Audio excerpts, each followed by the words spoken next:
Hi, my name is Joe Hogan. I'm sitting here with my dog Safi. She is my life, actually. It's crazy how attached I am to her.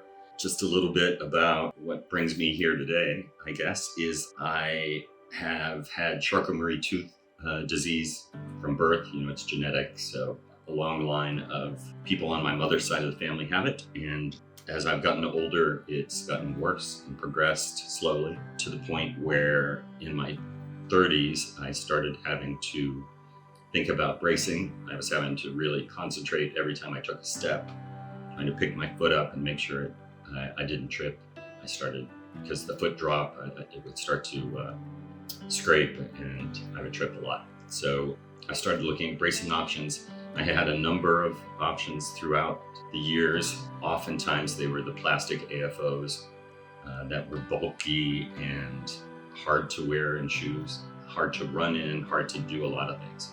And they just felt like not very good options. And there didn't seem to be many good options. The orthodontist I went to some years back gave me the Allard brace, and I put it in my closet because I was like, oh, it's just another brace. I mean, he didn't give it to me. My insurance thankfully paid for it, but I didn't wear it for a number of years, probably a good 3 years. It sat in the closet.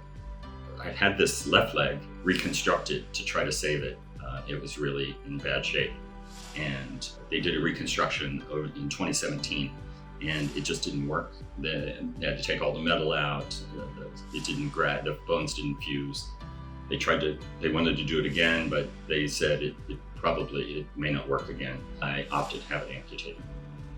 And it was during that time that I pulled the Allard brace out and started wearing it. And I was like, why haven't I been wearing this sooner? It really allowed me to do a lot more. It's really lightweight.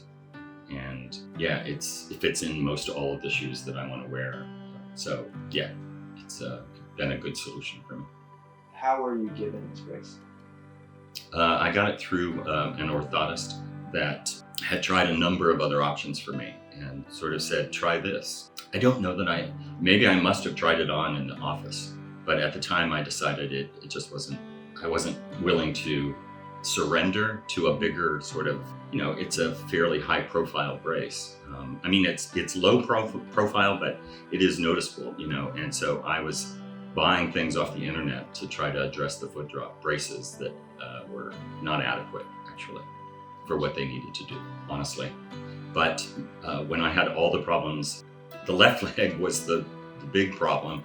And so I just sort of wasn't addressing the right leg, the foot drop in the way that I needed to. And I would tell that version of myself to give it a shot. For me, I know my medical issues have been slowly progressive all my life. So it's not like I woke up one day or I had a stroke or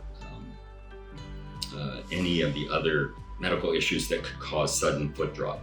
Suddenly one day I'm normal or fully able, and the next I'm experiencing foot drop. That was not, or the loss of my use of my hands. That didn't happen overnight. It's been a gradual process. So my acceptance of that has been a gradual process too. Some days are better than others. Some days I feel really sorry for myself. And my day looks very different than my spouse's day when he gets out of bed. He gets out of bed, puts his slippers on, and comes upstairs with the dog. I get out of bed and I put my legs over. I have to put my brace on because I wear the Allard brace all day from the moment I get up until I go to bed. I take it off, of course, to get in the shower and stuff, but that's about the only time I'm walking around without the brace on. And of course, I have to put my leg, and then I have to put the leg on. So there's a whole process, and you can't just throw on a pair of pants and your shoes and go. It's time consuming. It's got to have a reason to get out of bed. It's easy to lay in bed and ruminate over the problems of the world or one's own problems. It helps to have her because the dog, she needs to get out and be walked. I'm sure people with kids have this. They definitely have reasons to get up and get moving. But also, you got to find the things that bring you joy and purpose. And part of that is being of service, which I think this is to some degree, as well as the group I'm involved with at work, and just being of service to my friends and family and community at large. So